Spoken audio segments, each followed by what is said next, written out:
Baik, selamat siang Ibu dosen dan teman-teman semuanya. Om Swastiastu, Assalamualaikum warahmatullahi wabarakatuh. Perkenalkan, kami dari kelompok 5 di sini akan mempresentasikan mengenai jenis penelitian berdasarkan metode atau rancangan dan juga bidang ilmu garapannya. Adapun nama-nama dari anggota kelompok kami adalah ada saya sendiri, Made Hapsari Vidyastuti, kemudian ada Lia Feni Alfianita, dan juga Yuni Chandra Siwi. Baik, untuk yang pertama mengenai jenis penelitian berdasarkan metode atau rancangan penelitiannya akan dijelaskan oleh rekan saya. Terima kasih. Baik, di sini saya akan menjelaskan jenis penelitian berdasarkan metode atau rancangan penelitian. Yang pertama itu ada penelitian deskriptif. Menurut Unaji tahun 2010, penelitian deskriptif adalah suatu metode riset yang memiliki tujuan untuk menjelaskan secara spesifik peristiwa alam dan sosial yang terjadi di masyarakat. Yang kedua, menurut Narbuko dan Ahmadi tahun 2015, penelitian deskriptif adalah suatu penelitian yang berusaha menjawab permasalahan yang ada berdasarkan data-data. Dan yang ketiga ada menurut Hidayat tahun 2010, penelitian deskriptif merupakan penelitian yang luas dalam menggunakan data-data penelitian. Maksudnya, penelitian tersebut lebih fokus dari awal sampai akhir penelitian. Selanjutnya yang keempat ada Sukmadinata tahun 2017, penelitian deskriptif adalah karakteristik penelitian yang dapat mengungkapkan atau membedah berbagai fenomena alam dan sosial dalam masyarakat secara spesifik. Nah, berdasarkan pendapat-pendapat di atas, penelitian deskriptif adalah suatu penelitian yang menjelaskan suatu gambaran dari data-data penelitian secara spesifik berdasarkan peristiwa alam dan sosial yang terjadi di masyarakat. Nah, selanjutnya ada tujuan penelitian deskriptif. Yang pertama ada tujuan mendeskripsikan. Maksudnya, penelitian deskriptif pada tahap awal yaitu mendeskripsikan temuan-temuan penelitian berdasarkan data-data yang dianalisis. Yang kedua, ada tujuan menjelaskan. Maksudnya di sini adalah penelitian deskriptif akan menjelaskan hasil deskripsi penelitian yang telah dilakukan berdasarkan data-data tersebut. Yang ketiga ada memvalidasi. Maksudnya adalah penelitian deskriptif pada tahap terakhir setelah mendeskripsikan dan menjelaskan temuan, maka kemudian tugas penelitian deskriptif adalah memvalidasi kebenaran dan keakuratan hasil temuan tersebut. Selanjutnya ada kriteria penelitian deskriptif. Yang pertama yaitu ada tujuan spesifik. Tujuan dalam penelitian deskriptif harusnya spesifik, fokus, dan tidak melebar pada orang lain. Yang kedua ada data berdasarkan fakta. Data-data yang digunakan dalam penelitian deskriptif merupakan fakta-fakta yang ditemukan, yaitu berupa fenomena, peristiwa, berdasarkan kejadian di masyarakat. Yang ketiga ada permasalahan menarik dibahas atau diteliti. Permasalahan dalam penelitian deskriptif haruslah menarik dan layak untuk dibahas atau diteliti supaya mendapatkan hasil dengan sudut pandang yang baru di masyarakat. Selanjutnya yang keempat ada waktu dan tempat yang jelas. Perincian waktu dan tempat yang digunakan harus jelas dan rinci supaya penelitian tersebut berlangsung dengan sempurna dan proses analisis dapat secara sistematis atau urut. Yang terakhir ada hasil penelitian detail. Hasil penelitian sangat memperhatikan proses analisis, waktu, dan tempat yang sistematis, sehingga hasil yang didapatkan detail dan jelas. Selanjutnya ada ciri penelitian deskriptif.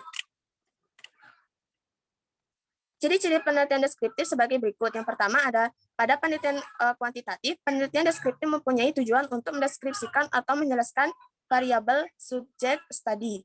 Yang kedua ada pada penelitian deskriptif tidak perlu adanya kelompok kontrol sebagai pembanding, karena tujuan penelitian deskriptif adalah menggambarkan atau menjelaskan tentang hal-hal yang berkaitan dengan fenomena dan peristiwa tertentu. Selanjutnya ada pada pengumpulan data dilakukan selama satu tahap atau periode dalam penelitian. Yang keempat, pengumpulan data dilakukan dengan menggunakan pendekatan cross selection, yaitu berupa survei sampling. Selanjutnya ada wilayah yang dapat digunakan sebagai objek penelitian adalah terbatas, yaitu berupa desa, kelurahan, kecamatan, kabupaten, dan sebagainya. Selanjutnya, Hasil penelitian disajikan berdasarkan data-data yang ditemukan dan dianalisis secara mendalam. Selanjutnya, pada penyajian data hasil penelitian bisa berupa dalam bentuk grafik, tabel silang, dan distribusi frekuensi. Dan yang terakhir, perhitungan yang dilakukan berupa proporsi, rata-rata, persentase, simpangan baku, rasio, dan sebagainya disesuaikan dengan ukuran data yang didapatkan.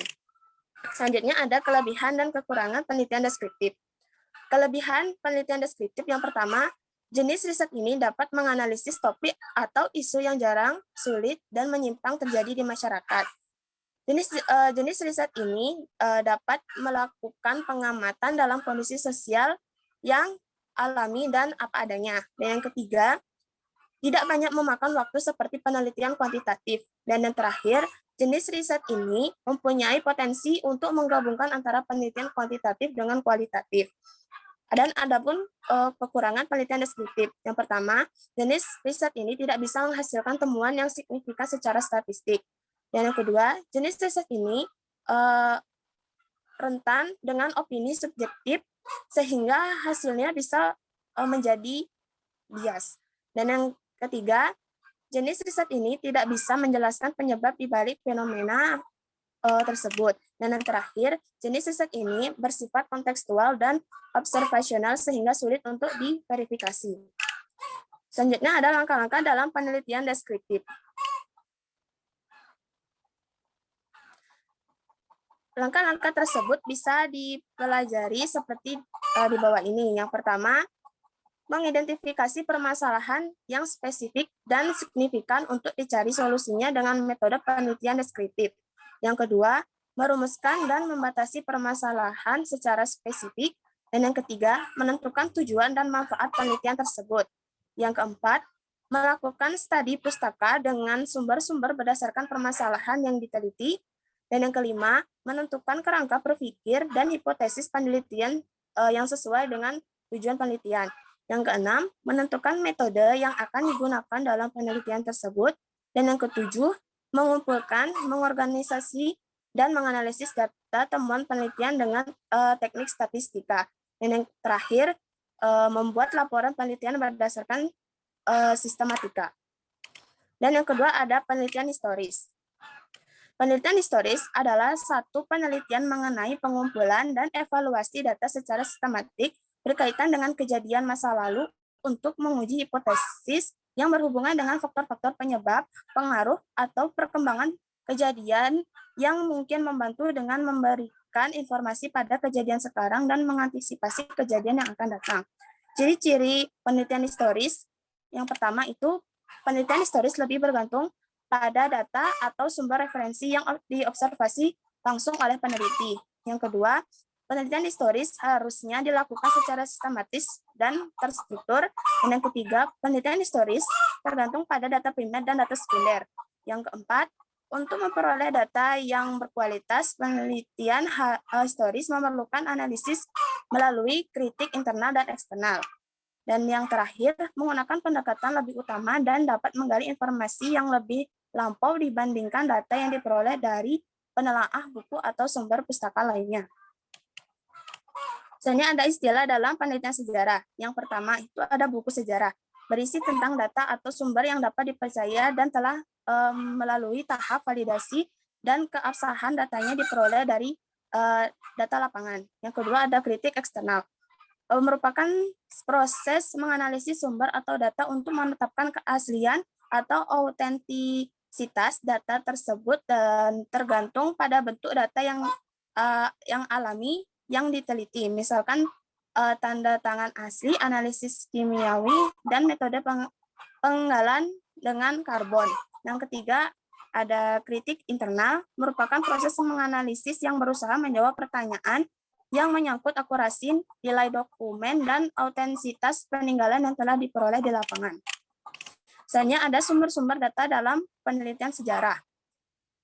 Yang pertama itu ada sumber primer, adalah data yang bersumber dari cerita para pelaku dalam sejarah, saksi mata yang hidup pada masa peristiwa itu berlangsung, serta orang yang mengetahui peristiwa tersebut. Dan yang kedua adalah sumber sekunder, adalah data yang bersumber dari sumber lain yang bisa saja tidak ada memiliki hubungan dengan peristiwa tersebut. Selanjutnya, ada langkah-langkah penelitian sejarah.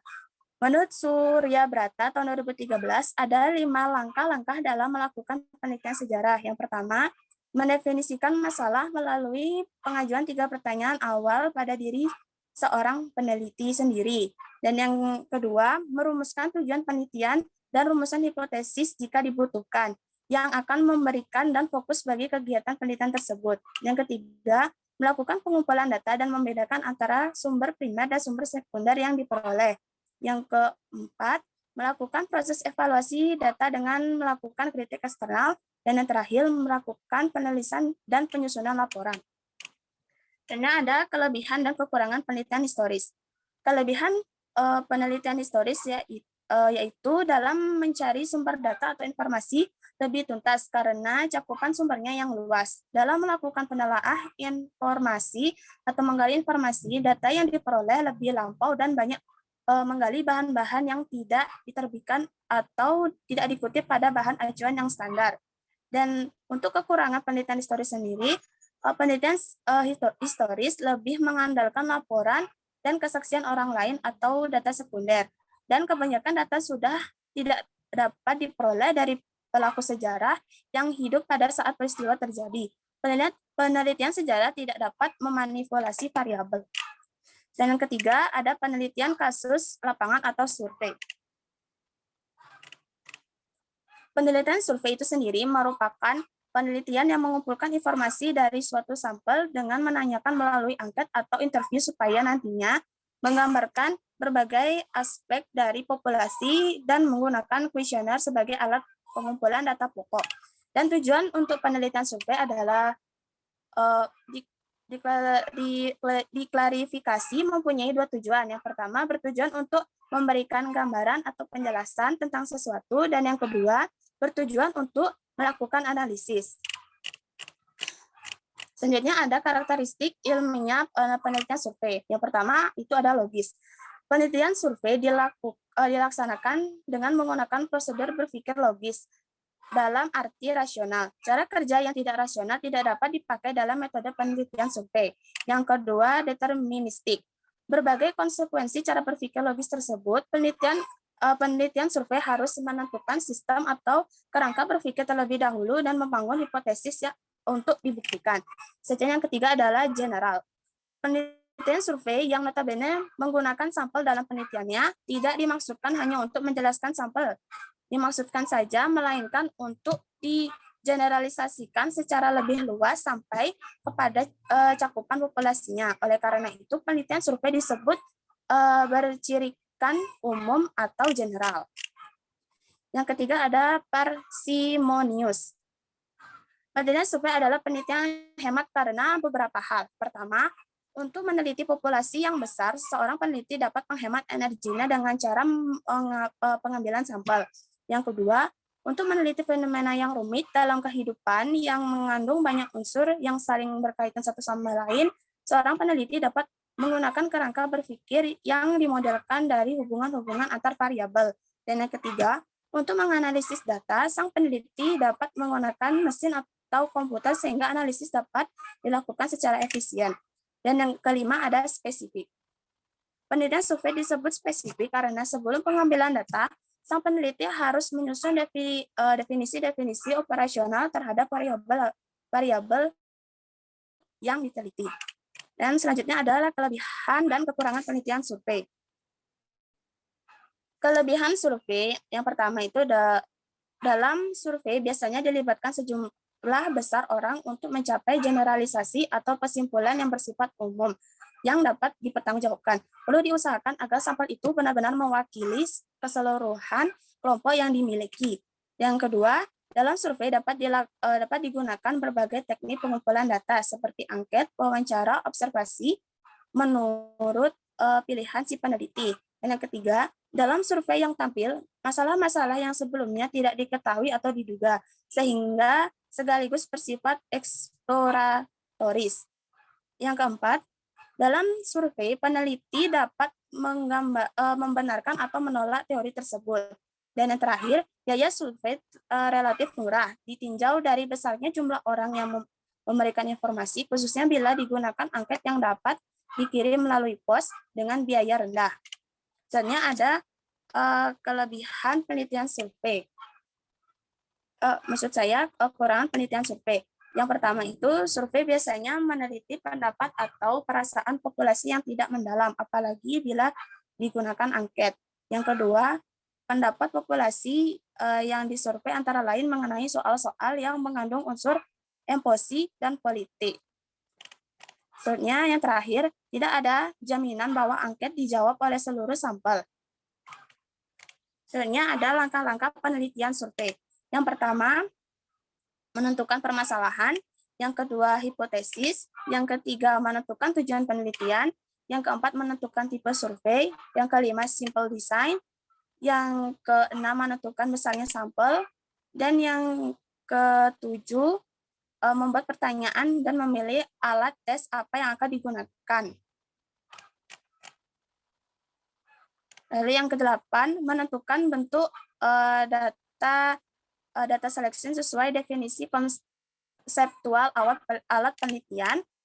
Yang kesembilan memproses data. Yang ke-10 melakukan analisis data. Dan yang terakhir pembahasan hasil. Selanjutnya ada sampling dalam penelitian survei. Yang pertama di sini ada simple random sample. Pengambilan sampel secara acak sederhana menghendaki masing-masing unit dari populasi memiliki kesempatan yang sama untuk dijadikan sampel. Salah satu cara dari teknik ini adalah dengan mengambil bola undian secara acak yang sudah diberi nomor. Selanjutnya ada random sample. Teknik random sample pada hakikatnya sama dengan teknik simple random sample. Random sample biasanya dilakukan dengan cara diundi, namun unit yang sudah diundi tidak bisa diundi kembali. Selanjutnya ada systematic sample. Systematic sample dilakukan dengan cara membagi jumlah atau anggota populasi dengan perkiraan jumlah sampel yang diinginkan. Selanjutnya ada stratified sampling. Suatu populasi biasanya terdiri dari unit yang mempunyai karakteristik yang berbeda-beda atau heterogen. Maka teknik pengambilan sampel yang tepat digunakan adalah stratified sampling. Hal ini dilakukan dengan cara mengidentifikasi karakteristik umum dari anggota populasi, kemudian menemukan strata atau lapisan dari jenis karakteristik unit-unit tersebut. Selanjutnya ada convenience sampling. Teknik sampling ini memilih sampel yang aksibilitasnya kepada peneliti cukup dekat, sehingga teknik ini cukup subjektif. Selanjutnya ada cluster sampling. Pada teknik ini, sampel bukan terdiri dari unit individu, tetapi terdiri dari kelompok atau gugusan. Gugusan atau kelompok yang diambil sebagai sampel ini terdiri dari unit biografis, unit organisasi. Selanjutnya ada multi-stage sampling. Pengambilan sampel dengan teknik ini dilakukan berdasarkan tingkat wilayah secara bertahap. Hal ini memungkinkan untuk dilaksanakan bila populasi terdiri dari bermacam-macam tingkat wilayah. Selanjutnya ada probability proportional size atau PPS sampling. Sampling with probability proportional to size adalah suatu prosedur penarikan sampel di mana peluang terpilihnya suatu unit sampel sebanding dengan ukuran. Ukuran yang dimaksud adalah informasi tambahan yang dipertimbangkan secara dasar penarikan sampel dan memiliki korelasi yang erat dengan variabel-variabel yang diteliti. Selanjutnya ada metode penelitian survei. Yang pertama yaitu cross-sectional.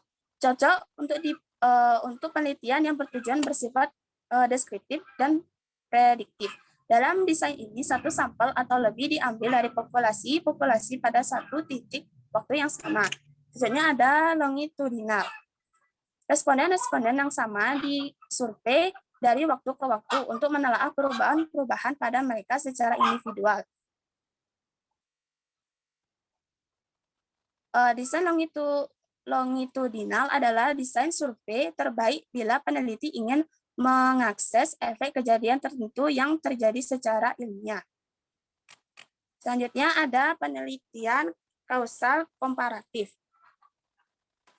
Dalam bahasa Latin, kausal komparatif disebut sebagai ex post facto, yang berarti after the fact atau penelitian sesudah kejadian. Maksudnya, dalam penelitian ini dilaksanakan sesudah variasi-variasi dalam variabel bebas ditentukan sepanjang waktu tertentu.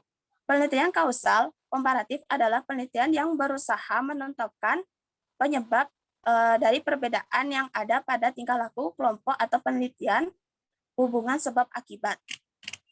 Selanjutnya ada tujuan penelitian kausal komparatif.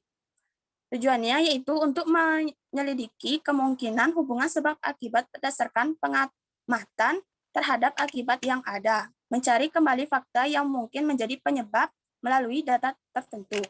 Selanjutnya ada ciri-ciri penelitian kausal komparatif. Yang pertama, itu data dikumpulkan setelah semua peristiwa terjadi, dan yang kedua, variabel terikat ditentukan terlebih dahulu, kemudian menurut ke belakang untuk menemukan sebab, hubungan, dan maknanya. Selanjutnya adalah yang ketiga, penelitian kausal komparatif dilakukan jika dalam beberapa hal penelitian eksperimen tidak dapat dilaksanakan. Selanjutnya ada langkah kerja penelitian kausal komparatif. Yang pertama, mengidentifikasi adanya permasalahan yang signifikan untuk dipecahkan melalui metode ex post facto. Yang kedua, membatasi dan merumuskan permasalahan secara jelas. Yang ketiga, menentukan tujuan dan manfaat penelitian. Yang keempat, melakukan studi pustaka yang dapat berkaitan dengan permasalahan penelitian. Yang kelima, menentukan kerangka berpikir, pertanyaan penelitian, dan hipotesis penelitian. Yang keenam, mendesain metode penelitian yang akan digunakan, termasuk menentukan populasi, sampel, teknik sampel, menentukan instrumen, pengumpulan data, dan menganalisis data. Yang ketujuh, mengumpulkan, mengorganisir, dan menganalisis data dengan menggunakan teknik statistika yang relevan. Dan terakhir, membuat laporan penelitian. Adapun kelemahan dan keunggulan penelitian kausal komparatif. Kelemahannya yang pertama, adanya kelemahan utama dari penelitian ex post facto ialah tidak adanya kontrol terhadap variabel bebas. Yang kedua, sukar dalam memperoleh kepastian bahwa faktor-faktor penyebab yang relevan telah benar-benar tercakup dalam kelompok faktor-faktor yang sedang diselidiki.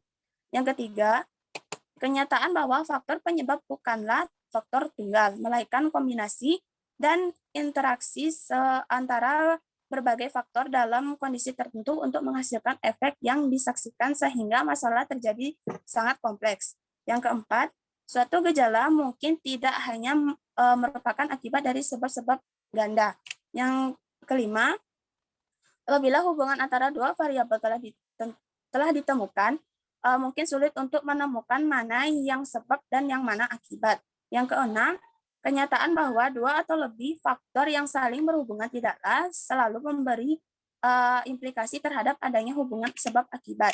Yang ketujuh, menggolongkan subjek ke dalam kategori dikotomi.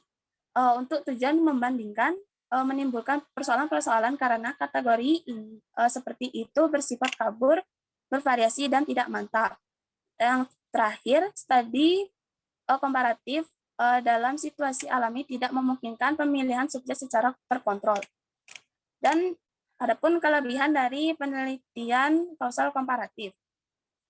Yang pertama adalah suatu penelitian yang layak dalam banyak hal bila metode eksperimental tidak memungkinkan untuk dilakukan. Yang kedua, bila tidak memungkinkan memilih, mengontrol, dan memanipulasi variabel untuk studi hubungan sebab akibat secara langsung, apabila pengontrol semua variasi kecuali variabel bebas tunggal mungkin sangat tidak realistik dan artifisial, mencegah interaksi yang normal dengan variabel lain yang berpengaruh. Yang keempat, apabila pengontrol secara laboratorium untuk berbagai tujuan penelitian tidak praktis, terlalu mahal, atau secara etika dipertanyakan. Yang kelima, penelitian kausal komparatif akan menghasilkan informasi yang bermanfaat mengenai hakikat fenomena. Dan yang terakhir, memperbaiki teknik, metode statistik, dan desain dengan pengontrolan fitur-fitur secara parsial. Selanjutnya yang kelima ada penelitian korelasional. Penelitian korelasional adalah suatu penelitian yang dilakukan dengan mengumpulkan sejumlah data untuk mengetahui serta menentukan ada tidaknya hubungan antara dua variabel atau lebih guna mengukur seberapa besarnya tingkat hubungan kedua variabel yang diukur tersebut. Tujuan penelitian korelasional adalah untuk menentukan hubungan antara variabel atau untuk menggunakan hubungan tersebut. Untuk membuat prediksi, studi hubungan biasanya menyelidiki sejumlah variabel yang dipercaya berhubungan dengan suatu variabel mayor, seperti hasil belajar variabel yang ternyata tidak mempunyai hubungan yang tinggi dieliminasi dari perhatian selanjutnya. Selanjutnya ada ciri-ciri penelitian korelasional. Menurut Muri Yusuf menjelaskan bahwa ada 4 ciri utama penelitian korelasional. Yang pertama itu penelitian korelasional tepat digunakan apabila variabel-variabel yang diteliti kompleks dan tidak dapat diteliti dengan metode eksperimen serta tidak dapat dimanipulasi. Yang kedua, penelitian korelasional memungkinkan pengukuran beberapa variabel sekaligus, saling hubungannya dan latar realistik. Yang ketiga, apa yang diperoleh dalam penelitian adalah kadar hubungan, bukan ada atau tidaknya pengaruh di antara variabel yang diteliti, terkecuali apabila menggunakan teknik analisis lebih kompleks sehingga dapat dicari pengaruh dari antar variabel yang diteliti. Selanjutnya ada langkah kerja penelitian korelasional. Yang pertama, menentukan masalah penelitian korelasi. Yang kedua, menetapkan sampel dan instrumen. Yang ketiga, desain dan prosedur penelitian. Yang keempat, analisis data dan interpretasi. Selanjutnya ada macam-macam penelitian korelasional. Menurut Darmadi tahun 2014, macam-macam studi korelasi. Yang pertama itu ada studi hubungan. Studi hubungan biasanya dilakukan dalam usaha mendapatkan pemahaman faktor apa saja atau variabel yang berhubungan dengan variabel yang kompleks. Misalnya, seperti hasil belajar akademik, konsep diri, dan motivasi. Variabel yang diketahui tidak mempunyai hubungan yang dapat dieliminasi dari perhatian atau pertimbangan yang selanjutnya. Selanjutnya ada yang kedua itu ada studi perakiraan. Bila variabel mempunyai hubungan yang signifikan, skor pada satu variabel dapat dipakai untuk memprediksikan skor pada variabel yang lainnya. Sebagai contoh, peringkat SMA dapat dipakai untuk memprediksikan peringkat di perguruan tinggi. Variabel yang mendasar membuat pembuatan diacu sebagai kriteria. Studi prediksi sering dilakukan guna memudahkan dalam pengambilan suatu kesimpulan mengenai individu atau membantu dalam pemilihan individu. Selanjutnya ada keunggulan dan kelemahan korelasional. Yang pertama itu ada kelemahannya, yang pertama itu ada kelebihannya. Yang pertama, berguna dalam mengatasi masalah yang berkaitan dengan bidang pendidikan, ekonomi, dan sosial. Karena dengan penelitian ini, peneliti dimungkinkan untuk mengukur beberapa variabel yang hubungannya secara stimulan. Yang kedua, dengan penelitian korelasi dimungkinkan beberapa variabel yang mempunyai kontribusi pada suatu variabel tertentu dapat diselidiki secara intensif. Yang ketiga, penelitian korelasi pada umumnya melakukan studi tingkah laku dengan scaling yang realistik. Yang keempat, penelitian dapat melakukan analisis prediksi tanpa memerlukan sampel yang benar. Dan yang terakhir, penelitian korelasi juga dapat memberikan informasi tentang derajat hubungan antara variabel-variabel yang diteliti. Dan selanjutnya ada kelemahan penelitian korelasi. Yang pertama, penelitian korelasi hanya mengidentifikasi apa yang terjadi dengan tanpa melakukan manipulasi dan mengontrol variabel. Yang kedua, penelitian korelasi tidak dapat membangun hubungan sebab akibat. Hasilnya cuma mengidentifikasi apa sejalan dengan apa, tidak mesti menunjukkan saling hubungan yang bersifat kausal. Yang ketiga, jika dibandingkan dengan penelitian eksperimen, penelitian korelasional itu lebih tertib karena kurang melakukan kontrol terhadap variabel-variabel yang bebas. Yang keempat, Pola saling hubungan itu sering tak menentu dan kabur. Dan yang terakhir, saling merangsang penggunaannya sebagai semacam shotgun approach, yaitu memasukkan berbagai data tanpa pilih-pilih dan menggunakan setiap interpretasi yang berguna atau bermakna. Sekian presentasi dari saya, dan selanjutnya akan dilanjutkan oleh rekan saya. Baik, selanjutnya ada penelitian true eksperimental. Penelitian true eksperimental adalah eksperimen dengan derajat kemurnian tertinggi yang artinya memenuhi semua sifat atau karakteristik eksperimen, dari pemberian perlakuan, pengontrolan, pengacakan, sampai dengan pengamatan variabel respon.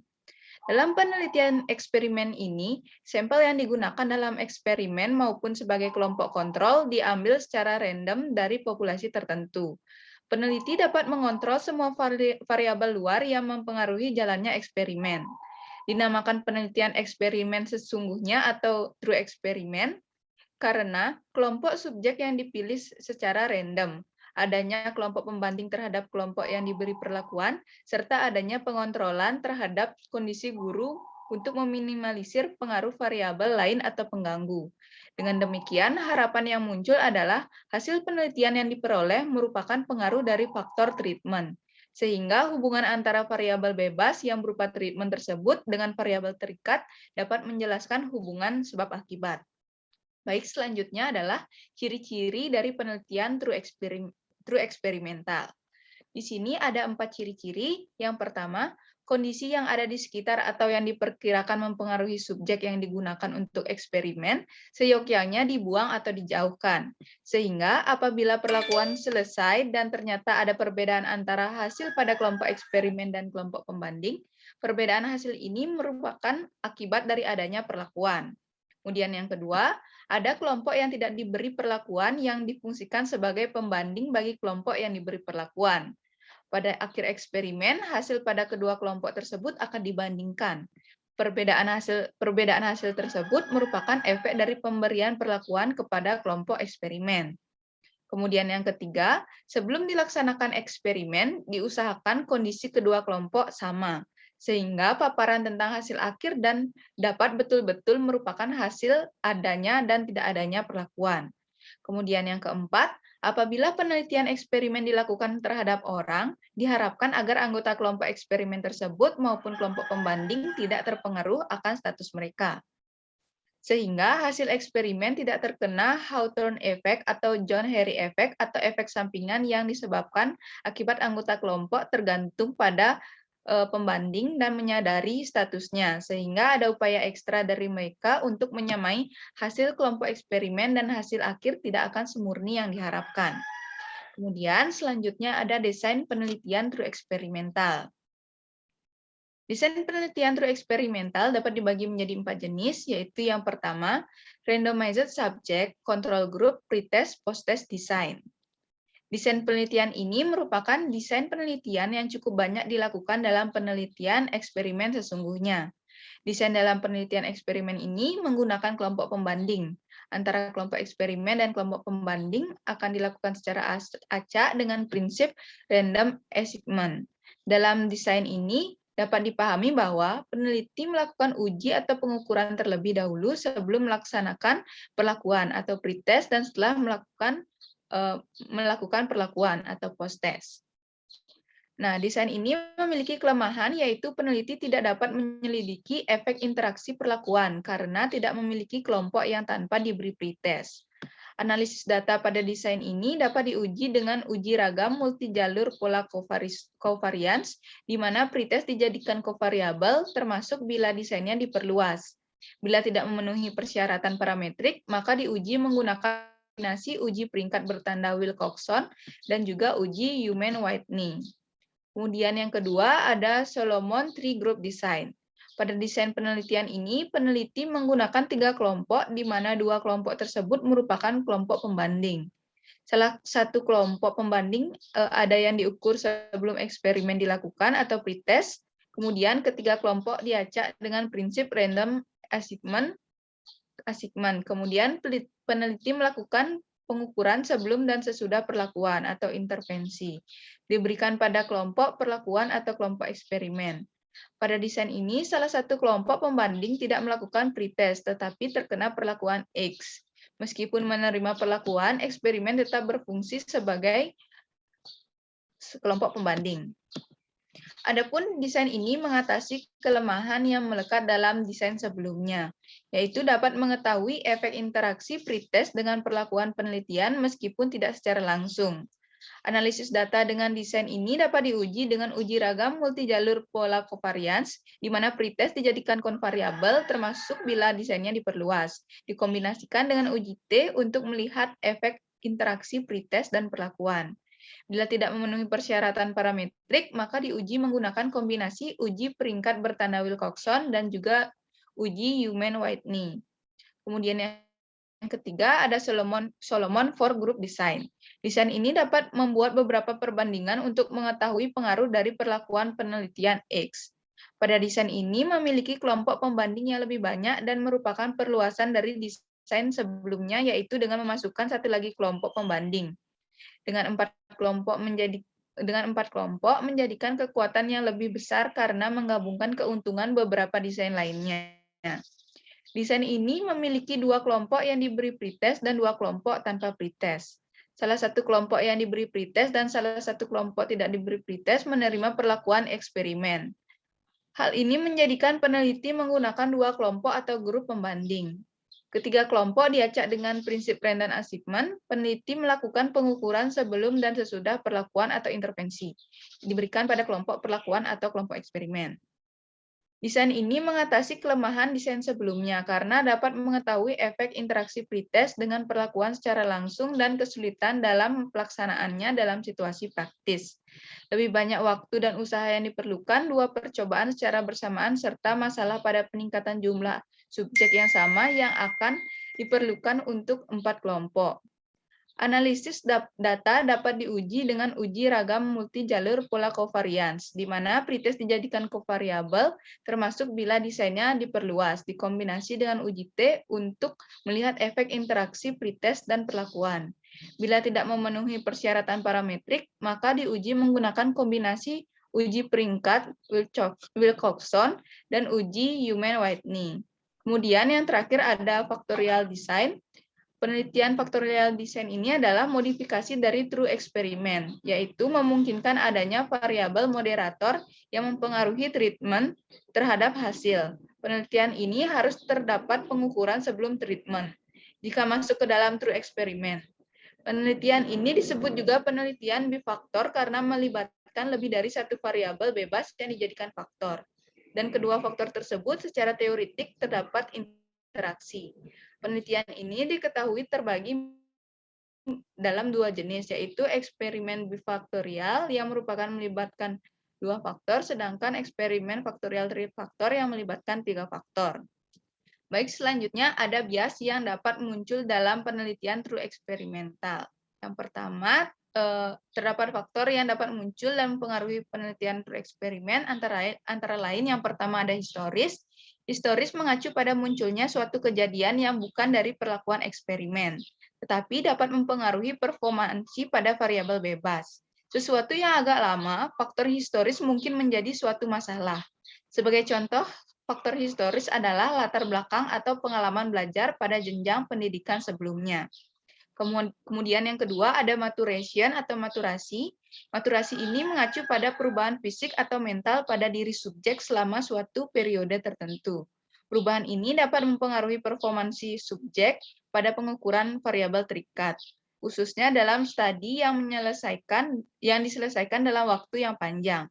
Subjek dapat menjadi lebih terkoordinasi, lebih termotivasi, tidak termotivasi atau bosan. Perubahan-perubahan tersebut dapat mengakibatkan bias pada hasil pengukuran. Kemudian yang ketiga ada regression atau regresi. Yang regresi statistik ini biasanya muncul bila subjek yang dipilih berdasarkan skor ekstrim dan mengacu pada kecenderungan subjek yang memiliki skor yang paling tinggi pada pretest dan skor yang lebih rendah pada posttest. Dan subjek yang memiliki skor paling rendah pada pretest ke skor yang lebih tinggi pada posttest.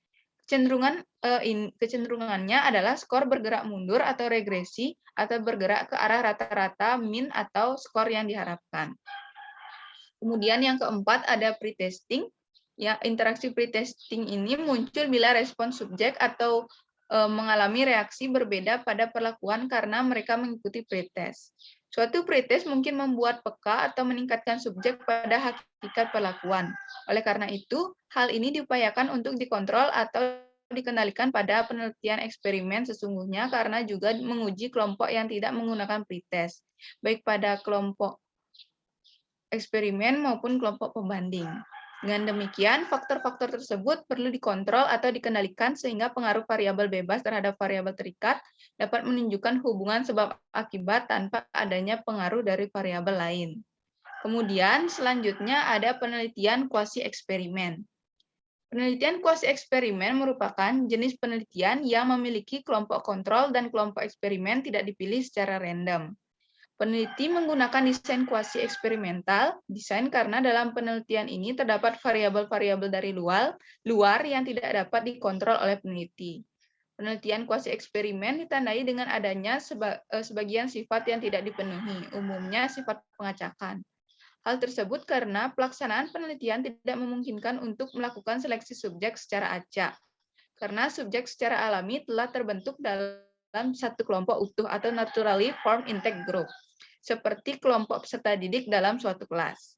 Penelitian eksperimen kuasi ini menggunakan seluruh subjek dan dalam kelompok belajar atau intake group untuk diberi perlakuan bukan menggunakan subjek yang diambil secara acak.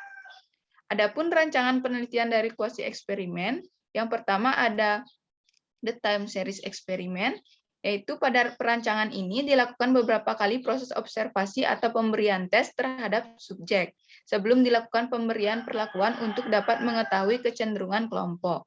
Setelah itu diberikan perlakuan, sesudah diberikan perlakuan, maka dilanjutkan dengan observasi kembali sebanyak beberapa kali dengan menggunakan instrumen yang sama. Jarak waktu observasi pertama ke observasi selanjutnya juga harus memiliki jarak yang sama. Kemudian yang kedua ada the non-equivalent group design. Rancangan ini menggunakan pretest sebelum perlakuan untuk kelompok eksperimen dan kelompok kontrolnya. Hasil pretest akan menjadi dasar penentuan perubahan. Selain itu, dapat pula meminimalkan atau mengurangi kecondongan seleksi. Pemberian post-test pada akhir kegiatan akan dapat menunjukkan seberapa jauh akibat dari perlakuan.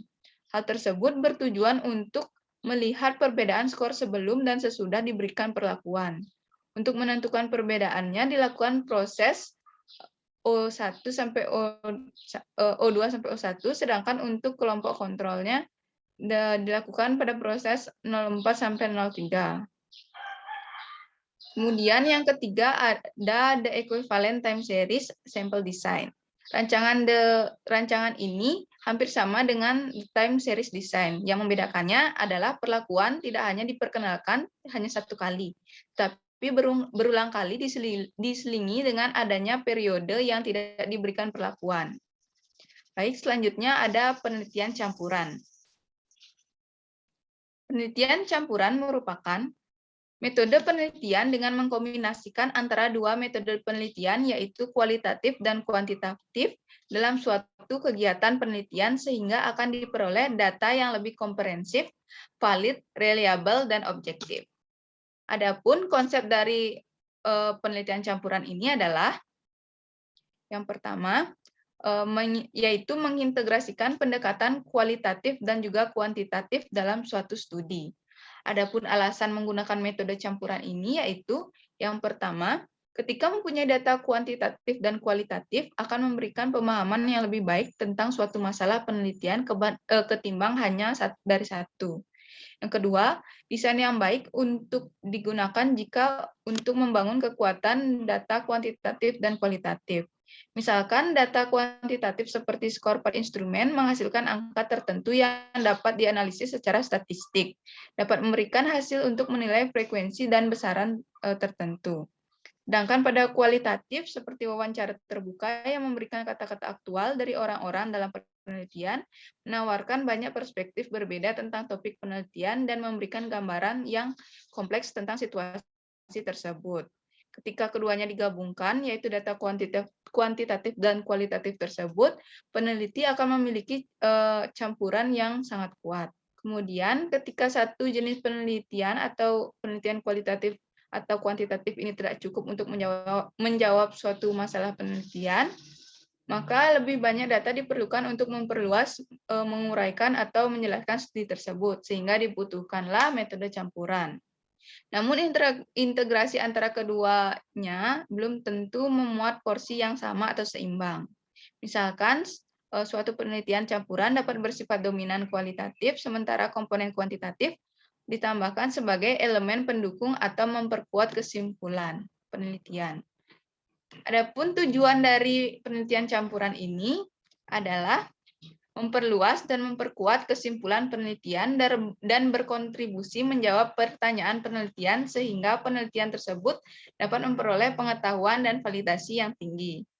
Adapun klasifikasi tujuan penelitian metode campuran oleh Greene, Saraceli, dan Graham, yaitu yang pertama ada triangulasi, mencari konvergensi pembuktian korespondensi hasil dari metode yang berbeda. Kemudian ada komplementaritas yang mencari elaborasi peningkatan ilustrasi klasifikasi hasil dari satu metode dengan hasil dari metode lainnya. Kemudian yang ketiga ada pengembangan yang berusaha menggunakan hasil dari satu metode untuk membantu mengembangkan atau menginformasikan metode lain. Kemudian yang keempat, untuk menggunakan metode campuran adalah inisiasi. Kemudian yang kelima, ada ekspansi yang berusaha untuk memperluas dan jangkauan penyelidikan dengan menggunakan metode yang berbeda untuk komponen penyelidikan yang berbeda. Kemudian yang kelima, ada ciri-ciri kemudian selanjutnya ada ciri-ciri karakteristik penelitian campuran. Adapun ciri-cirinya, yaitu yang pertama, memberikan dasar pemikiran untuk desain campuran. Kemudian, yang kedua, mengumpulkan data kuantitatif dan kualitatif. Kemudian, penentuan prioritas. Kemudian, yang keempat, pengurutan dalam pengumpulan data. Kemudian, yang kelima, analisis data dengan desain. Dan kemudian yang keenam, ada diagram prosedur. Kemudian selanjutnya, ada model penelitian campuran. Model penelitian campuran kuantitatif dan kualitatif dibagi menjadi 6 model. Antara lain, ada yang pertama, konvergen paralel design, yang merupakan metode penelitian yang menggabungkan antara metode penelitian kualitatif dan kuantitatif dengan cara mencampur kedua metode tersebut secara seimbang 50%.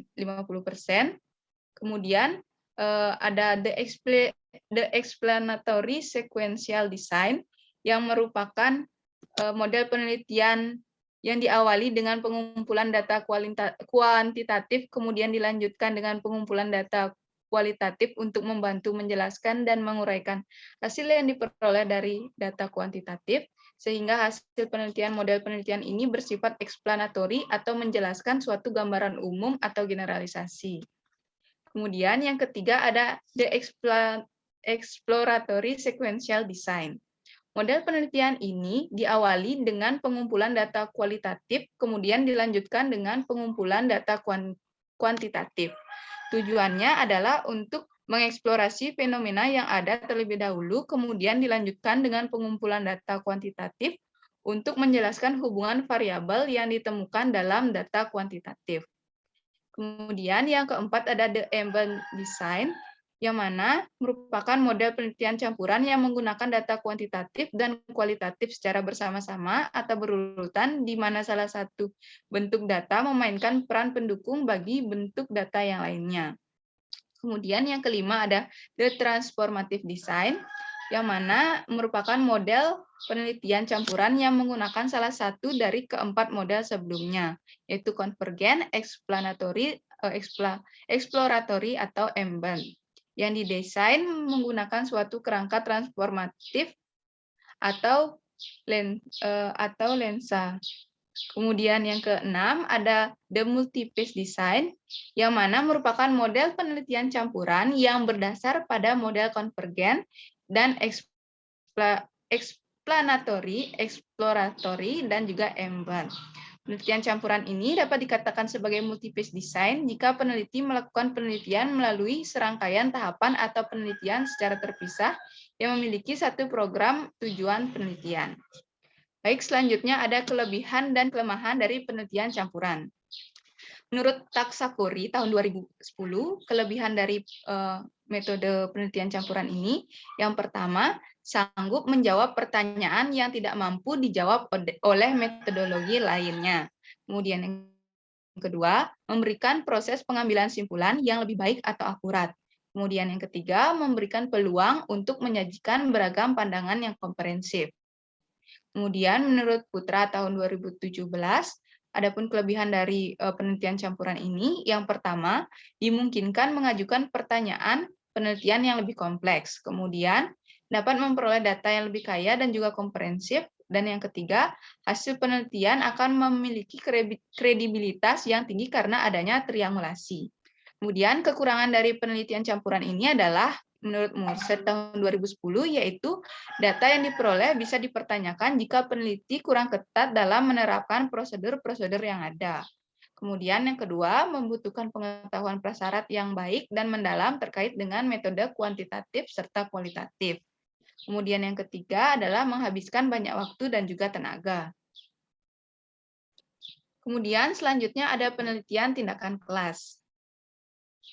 Pengertian dari penelitian tindakan kelas ini merupakan penelitian yang dilakukan oleh guru di kelas tempat ia mengajar dengan penekanan pada penyempurnaan atau peningkatan proses dan praktik pembelajaran. Adapun tujuan dari penelitian tindakan kelas ini yaitu yang pertama, memperbaiki dan meningkatkan kualitas praktik pembelajaran secara berkesinambungan. Kemudian yang kedua, mengembangkan keterampilan guru. Kemudian yang ketiga, meningkatkan relevansi. Kemudian yang keempat, meningkatkan efisiensi pengelolaan instruksional. Dan yang kelima, menumbuhkan budaya meneliti pada komunitas guru.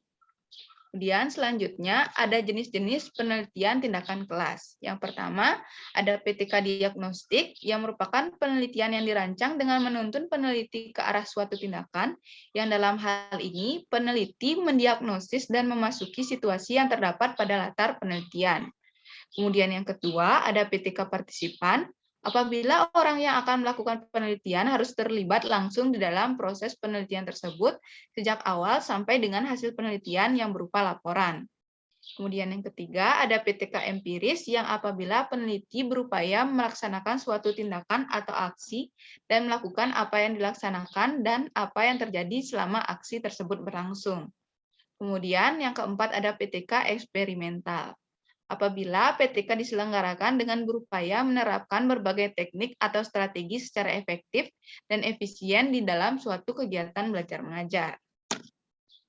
Kemudian ada model-model penelitian tindakan kelas. Yang pertama ada model Kurt-Lewin yang merupakan model yang selama ini menjadi acuan pokok dari berbagai model action research, terutama PTK. Lewin adalah orang pertama yang memperkenalkan action research. Konsep pokok dari action research ini menurut Lewin terdiri dari 4 komponen, yaitu perencanaan atau planning, yang kedua tindakan atau acting, kemudian yang ketiga pengamatan atau observing, dan yang keempat refleksi atau reflecting. Hubungan keempat komponen itu dipandang sebagai satu siklus. Kemudian yang kedua ada model Kemins dan McTaggart. Model ini merupakan pengembangan dari konsep dasar yang diperkenalkan oleh Kurt Lewin. Hanya saja komponen acting dan observing dijadikan satu kesatuan karena keduanya merupakan tindakan yang tidak terpisahkan, terjadi dalam satu waktu yang sama. Dalam perencanaannya, Kemins menggunakan sistem spiral refleksi diri yang dimulai dengan rencana atau planning, tindakan atau acting, pengamatan atau observing, dan refleksi atau reflecting, dan juga perencanaan kembali yang merupakan dasar suatu ancang-ancang pemecahan suatu permasalahan. Kemudian yang ketiga ada model Elliott. Model ini diperkenalkan dan dikembangkan oleh Elliott. Elliott adalah seorang pendukung gerakan guru sebagai peneliti. Beliau selalu berusaha mencari cara-cara baru untuk mengembangkan jaringan penelitian tindakan dan berhubungan dengan pusat-pusat jaringan penelitian lainnya. Elliott dan Delman bekerja sama dengan guru di kelas, bukan hanya sebagai pengamat, tapi mereka juga sebagai kolaborator atau teman sejawat guru. Melalui partisipasi semacam ini, mereka membantu guru untuk mengadopsi suatu pendekatan penelitian untuk pekerjaannya. Eliot setuju dengan ide dasar langkah-langkah tindakan refleksi yang terus bergulir dan kemudian menjadi suatu siklus seperti yang dikembangkan oleh Kemins. Namun, skema langkah-langkahnya lebih rinci dan berpeluang untuk lebih mudah, sehingga sebenarnya dia telah membuat suatu diagram yang lebih baik. Ada hal-hal yang perlu diperhatikan dalam memahami langkah-langkah yang ada di dalam model PTK yang dikembangkan oleh Ebut, Eliot, dan Kemins. Bila guru akan menerapkan atau mengadopsi untuk penelitian tindakan kelas ini. Kemudian yang keempat ada model McKernan, yaitu sebuah model yang dikembangkan atas ide Lewin yang juga diinterpretasikan oleh Kemins. Kemudian yang kelima ada model Ebut. Model ini dikembangkan oleh Dave Ebut yang diilhami oleh pemikiran Kemins dan juga Eliot. Dalam pengembangannya, Ebut kurang begitu sependapat dengan interpretasi Eliot tentang karya Kemins. Perasaan kurang setuju tersebut disebabkan karena Kemins menyamakan penelitiannya yang hanya temuan fakta. Sedangkan kenyataannya, Kemins dengan jelas menunjukkan bahwa penelitian terdiri atas diskusi, negosiasi, menyelidiki, dan menelaah kendala-kendala yang ada. Jadi sudah jelas ada elemen-elemen analisisnya dalam model Kemins. Selanjutnya, Ebut berpendapat bahwa langkah-langkah yang dikembangkan oleh Kemins, yaitu spiral Kemins, bukanlah yang paling baik untuk mendeskripsikan adanya proses tindakan dan refleksi. Memang pada kenyataannya, Ebut sangat memperhatikan alur logika penelitian tindakan dan beliau juga berusaha memperlihatkan adanya perbedaan antara teori sistem dan membuat syarat sistem-sistem tersebut ke dalam bentuk kegiatan operasional. Baik, selanjutnya ada karakteristik penelitian tindakan kelas. Adapun karakteristiknya, yang pertama, didasarkan pada masalah yang dihadapi oleh guru dalam instruksional. Kemudian yang kedua, adanya kolaborasi dalam pelaksanaannya. Kemudian yang ketiga, peneliti sekaligus sebagai praktisi yang melakukan refleksi. Kemudian yang keempat, bertujuan memperbaiki dan atau meningkatkan kualitas praktik instruksional. Kemudian yang kelima, dilaksanakan dalam rangkaian langkah dengan beberapa siklus. Kemudian yang keenam, pihak yang melakukan tindakan adalah guru itu sendiri, sedangkan yang melakukan pengamatan terhadap berlangsungnya proses tindakan adalah peneliti, bukannya guru yang sedang melakukan tindakan. Kemudian, adapun sasaran untuk objek penelitian tindakan kelas atau PTK, yaitu yang pertama, ada unsur siswa yang dapat dicermati objeknya ketika siswa sedang asyik mengikuti proses pembelajaran di kelas. Kemudian yang kedua, ada unsur guru yang dapat dicermati ketika guru sedang mengajar di kelas atau sedang membimbing siswa-siswa yang ada di kelas. Kemudian yang ketiga, ada unsur materi yang dapat dicermati ketika guru sedang mengajar atau sebagai bahan yang ditugaskan kepada siswa. Kemudian ada unsur peralatan atau sarana pendidikan yang dapat dicermati ketika guru sedang mengajar. Kemudian ada unsur hasil pembelajaran yang dapat ditinjau dari 3 ranah yang dijadikan titik tujuan yang harus dicapai melalui pembelajaran. Kemudian yang keenam, ada unsur lingkungan, baik lingkungan siswa di kelas, di sekolah maupun di rumah. Kemudian yang ketujuh, ada unsur pengelolaan yang jelas-jelas merupakan gerak kegiatan sehingga mudah diatur, direkayasa dalam bentuk tindakan. Kemudian, adapun manfaat penelitian tindakan atau PTK bagi guru, yang pertama, PTK sangat kondusif untuk membuat guru menjadi peka dan tanggap terhadap dinamika pembelajaran di kelas. Kemudian yang kedua, PTK dapat meningkatkan kinerja guru. Kemudian yang ketiga, guru mampu memperbaiki proses pembelajaran melalui suatu kajian yang dalam terhadap apa yang terjadi di kelas. Kemudian yang keempat, ada guru menjadi kreatif karena selalu dituntut untuk melakukan upaya-upaya inovasi sebagai implementasi dan adaptasi berbagai teori dan teknik pembelajaran serta bahan ajar yang digunakan. Baik, selanjutnya adalah jenis penelitian berdasarkan bidang ilmu garapannya. Yang pertama, ada penelitian bisnis. Penelitian bisnis adalah penelitian yang dilaksanakan dalam bidang bisnis. Adapun contoh penelitiannya adalah tentang akunting, seperti prosedur, praktik, dan sistem pengendalian anggaran, metode pembiayaan inventari, depresiasi, dan sebagainya. Kemudian ada keuangan, seperti operasi lembaga keuangan, rasio-rasio keuangan, merger dan akuisisi, dan sebagainya. Kemudian yang ketiga ada manajemen, seperti sikap dan perilaku karyawan, manajemen SDM, manajemen produksi atau operasi, perumusan strategi, sistem informasi, dan sebagainya. Kemudian ada pemasaran, yaitu citra produk, periklanan, distribusi, penentuan harga, kemasan, preferensi konsumen, pengembangan produk baru, dan sebagainya. Baik, sekian presentasi dari saya. Untuk penjelasan selanjutnya akan dilanjutkan oleh rekan saya. Baik, selanjutnya ada penelitian pendidikan. Penelitian pendidikan adalah cara yang digunakan orang untuk mendapatkan informasi yang berguna dan dapat dipertanggungjawabkan mengenai proses kependidikan.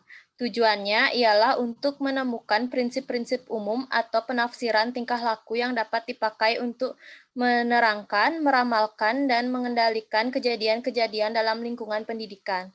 Adapun contoh dari tipe penelitian pendidikan yaitu metode mengajar, administrasi sekolah, pembiayaan sekolah, iklim kelas, dan lain-lain. Berikut ini akan dijelaskan lebih rinci tentang tipe-tipe masing-masing jenis penelitian yang tergolong pada kegunaannya. Yang pertama ada penelitian evaluasi. Dalam bidang pendidikan, penelitian evaluasi dilakukan untuk evaluasi efektivitas program, kebijakan, kurikulum, metode pembelajaran, media, peralatan baru, dan sebagainya. Penelitian evaluasi membutuhkan beberapa teknik penelitian seperti survei, studi lapangan, dan kegiatan eksperimen. Berikut ini akan diberikan contoh jenis penelitian evaluasi di bidang pendidikan, yaitu efektivitas penggunaan media pembelajaran, job sheet pada metode pembelajaran resitasi terhadap pencapaian kompetensi membuat pola dasar wanita. Selanjutnya, ada penelitian eksperimen. Dalam bidang pendidikan, efektivitas hasil eksperimen diketahui dari kehadiran variabel kontrol dengan cara peneliti menggunakan dua kelas atau kelompok yang identik atau hampir sama karakteristiknya. Pada perlakuan diuji cobakan kepada kelas perlakuan dan kelas lainnya, yang tidak diberi perlakuan, hanya sebagai kelas kontrol atau pengendali. Peneliti mengatur reaksi atau hasil belajar kedua kelompok tersebut. Hasil eksperimen dinyatakan efektif apabila terjadi perbedaan reaksi yang disebabkan oleh perbedaan perlakuan. Kelas yang mendapat perlakuan diharapkan memberi reaksi yang lebih positif. Penelitian eksperimen pendidikan dapat diterapkan melalui pendekatan penelitian evaluasi. Penelitian kuasi eksperimen dapat diterapkan untuk penelitian pendidikan, misalnya pengaruh penggunaan metode pembelajaran langsung terhadap pencapaian kompetensi membentuk pola celana secara konstruksi. Selanjutnya, ada penelitian tindakan kelas. Jenis penelitian tindakan kelas merupakan learning by doing yang diterapkan dalam konteks pekerjaan seseorang. Seorang guru menerapkan action research pada kegiatan belajar mengajar di kelas. Begitu pula dengan kepala sekolah menerangkan action research untuk memperbaiki manajemen sekolah. Action research yang dilakukan oleh guru dinamakan penelitian tindakan kelas atau classroom action research.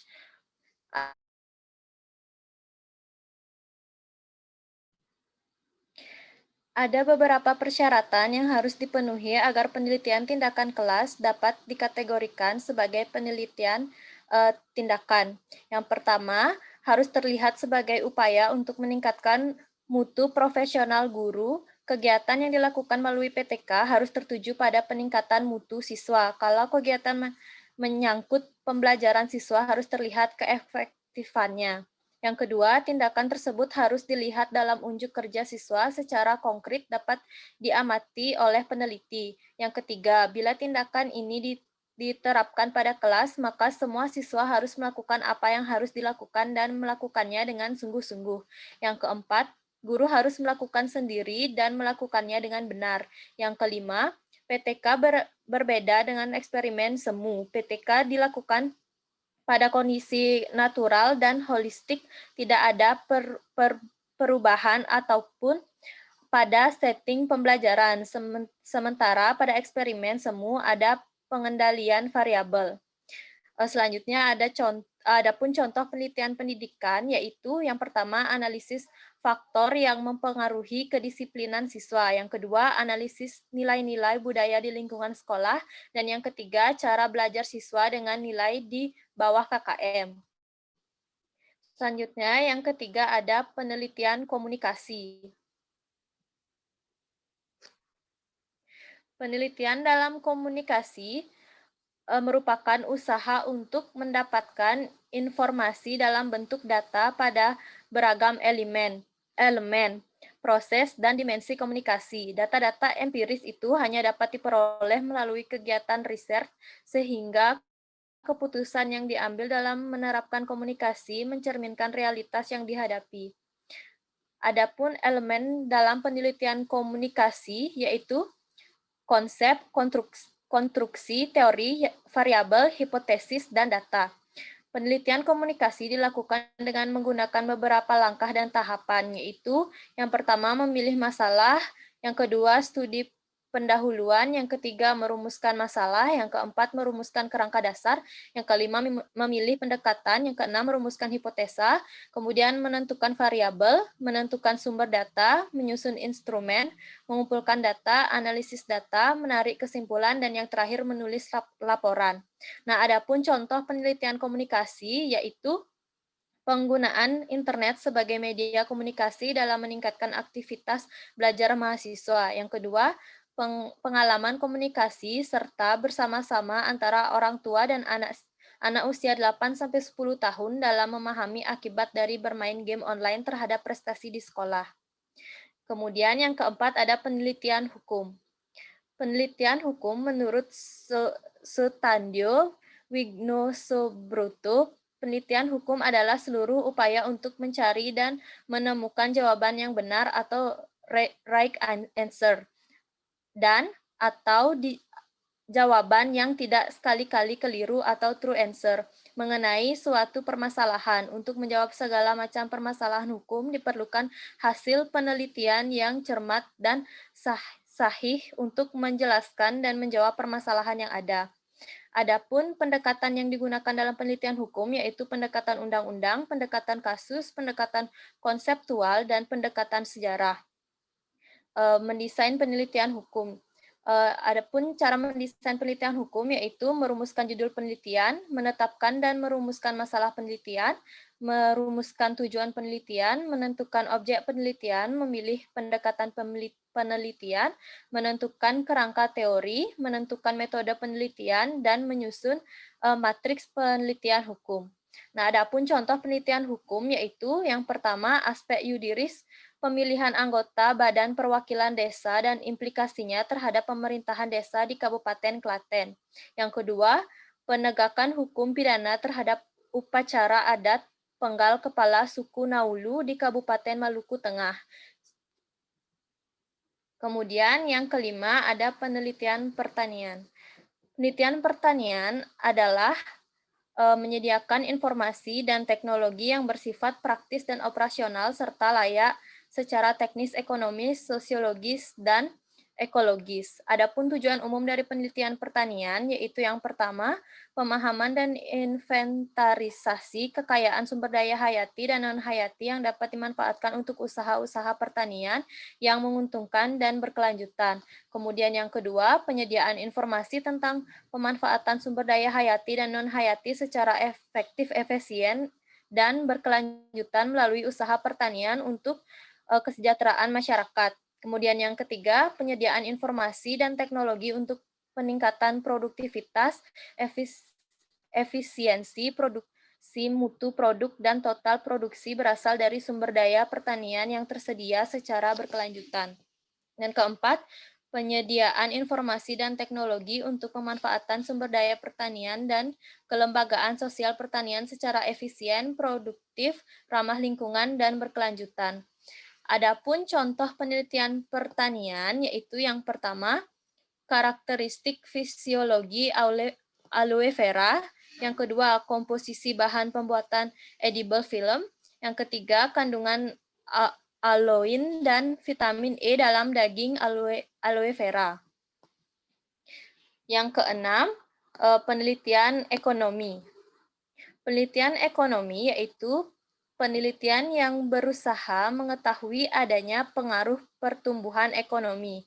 Adapun contoh dari penelitian ekonomi yaitu yang pertama, analisis pengaruh kemiskinan dan pertumbuhan ekonomi terhadap tingkat indeks pembangunan manusia di Provinsi Lampung ditinjau dalam perspektif ekonomi Islam tahun 2011 sampai 2015. Yang kedua, analisis faktor-faktor yang mempengaruhi ekspor karet dari Indonesia ke Amerika kurun waktu 1980 sampai 2003. Yang ketiga, ada analisis faktor-faktor yang mempengaruhi pendapatan perdagangan konveksi, studi kasus di pasar Godean, Sleman, Yogyakarta. Kemudian yang ketujuh ada penelitian kesehatan. Penelitian kesehatan adalah penelitian yang diterapkan dalam bidang kesehatan. Objek penelitiannya berupa manusia, baik secara individual maupun kelompok atau komunitas, sehingga etika dan norma harus diperhatikan karena manusia terlibat langsung baik sebagai objek maupun subjek penelitian. Oleh karena itu, beberapa peneliti menggolongkan penelitian kesehatan ke dalam penelitian sosial. Tujuan penelitian kesehatan merupakan acuan dalam melaksanakan penelitian kesehatan. Hal ini berkaitan dengan jenis penelitian yang akan dilakukan serta batasan dalam penelitian kesehatan. Adapun manfaat penelitian kesehatan yaitu dalam bidang kesehatan sangat bermanfaat bagi kehidupan dan kesejahteraan manusia. Penelitian di bidang kesehatan dapat memberikan informasi tentang paparan atau faktor-faktor penyebab terjadinya suatu kasus atau penyakit, informasi tentang hal-hal yang dapat mencegah terjadinya suatu penyakit hingga hal-hal yang dapat menanggulangi ataupun mengobati suatu penyakit. Adapun contoh penelitian kesehatan yaitu pengaruh pendidikan kesehatan tentang hipertensi, kehamilan terhadap pemeliharaan tekanan darah ibu hamil di Puskesmas Pundong, Bantul. Yang kedua, pengaruh terapi bermain terhadap tingkat kooperatif selama menjalani perawatan pada anak usia prasekolah 3-5 tahun di Rumah Sakit Panti Rapih, Yogyakarta. Sekian pemaparan materi dari saya kembalikan kepada moderator. Baik, sekian presentasi dari kelompok kami. Selanjutnya kita akan menuju ke sesi diskusi. Baik, untuk teman-teman yang ingin bertanya, dipersilahkan. Saya ingin bertanya. Baik, silakan Paramita. Terima kasih atas kesempatannya. Perkenalkan, nama saya Igustia Yunda Paramita. Dengan NIM 2112935, nomor urut 5, ingin bertanya. Menurut kalian bagaimana keunikan dari penelitian deskriptif? Sekian dan terima kasih. Baik, terima kasih untuk Paramita. Untuk pertanyaan kedua, apakah teman-teman ada yang ingin bertanya? Izin bertanya. Baik, silakan Widiantari. Baik, terima kasih atas waktunya. Perkenalkan, nama saya Nima Dewi Diantari, nomor urut 26. Nah, saya ingin bertanya, bagaimanakah langkah atau tahapan-tahapan dalam melakukan metode penelitian campuran? Terima kasih. Baik, terima kasih atas pertanyaannya. Baik, untuk pertanyaan yang ketiga, yang terakhir, apakah ada yang ingin bertanya? Mohon izin bertanya. Baik, silakan Desi. Baik, terima kasih atas kesempatannya. Perkenalkan, saya Nima Dewi Ziariani, NIM 21129554. Baik, saya ingin bertanya, dari banyaknya keunggulan yang dimiliki oleh penelitian korelasional tersebut, apakah ada kemungkinan seorang peneliti melakukan kesalahan dalam melakukan penelitian dengan menggunakan metode korelasional tersebut? Terima kasih. Apakah bisa lebih keras diulang pertanyaannya?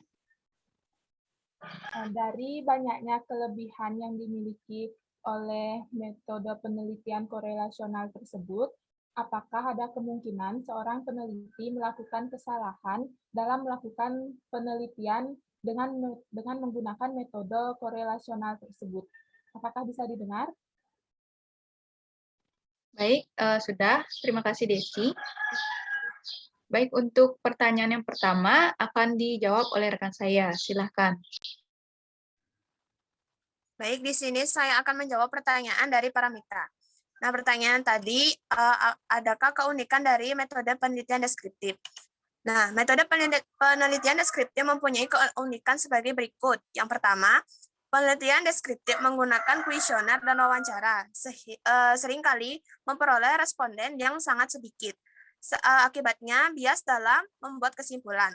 Yang kedua, penelitian deskriptif juga memerlukan permasalahan yang harus diidentifikasi dan dirumuskan secara jelas, agar di lapangan peneliti tidak mengalami kesulitan dalam menjaring data yang diperlukan. Dan yang ketiga, penelitian deskriptif yang menggunakan observasi kadangkala dalam pengumpulan data tidak memperoleh data yang memadai.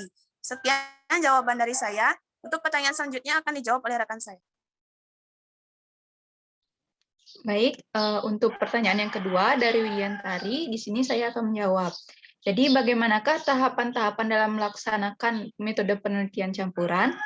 Jadi, metode penelitian campuran atau mixed method merupakan metode penelitian dengan mengkombinasikan antara dua metode penelitian, yaitu kualitatif dan juga kuantitatif, dalam suatu kegiatan penelitian, sehingga akan memperoleh data yang lebih komprehensif, valid, reliable, dan objektif. Penelitian campuran merupakan pendekatan penelitian yang mengkombinasikan atau menggabungkan antara pendekatan kualitatif dengan penelitian kuantitatif yang mengidentifikasikan 7 tahapan. Yang pertama, menentukan kemungkinan dalam melaksanakan metode penelitian campuran ini. Yang kemudian yang kedua, mengidentifikasikan rasional. Kemudian yang ketiga, menentukan desain, tipe data, dan strategi yang digunakan dalam mengumpulkan data. Kemudian yang keempat, membuat pertanyaan penelitian kuantitatif dan kualitatif secara spesifik. Kemudian yang kelima, mengumpulkan data. Kemudian yang keenam, menganalisa data. Dan yang ketujuh, menulis laporan. Baik, sekian jawaban dari saya. Untuk pertanyaan selanjutnya akan dilanjutkan oleh rekan saya. Baik, saya akan menjawab pertanyaan dari Desi, yaitu dari sekian banyaknya keunggulan yang dimiliki oleh penelitian korelasional, apakah ada kemungkinan seorang peneliti melakukan kesalahan dalam melakukan penelitian dengan metode penelitian korelasional tersebut? Dalam melakukan penelitian dengan metode korelasional, peneliti bisa saja melakukan kesalahan dalam melakukan penelitiannya. Hal tersebut bisa terjadi apabila peneliti melakukan hal sebagai berikut. Yang pertama, peneliti berasumsi bahwa korelasi merupakan bukti sebab akibat. Yang kedua, peneliti bertumpu pada pendekatan sekali tembak atau shotgun approach. Kemudian yang ketiga, peneliti memilih statistik yang tidak tepat. Yang keempat, peneliti menggunakan analisis bivariat ketika multivariat lebih tepat. Peneliti tidak melakukan studi validitas silang. Kemudian peneliti menggunakan analisis jalur atau LISER tanpa peninjauan asumsi-asumsi atau teori. Kemudian peneliti gagal menentukan suatu variabel kasual penting dalam perencanaan suatu analisis jalur, dan yang terakhir, peneliti salah tafsir terhadap signifikansi praktis atau statistik dalam suatu studi. Sekian dari jawaban saya kembalikan kepada moderator. Baik, sekian presentasi dari kelompok kami. Terima kasih atas perhatiannya. Mohon maaf juga jika terdapat kesalahan-kesalahan dari kami. Baik, saya tutup presentasi dengan Param Santi. Om Santi Santi Santi Om. Waalaikumsalam warahmatullahi wabarakatuh. Selamat siang.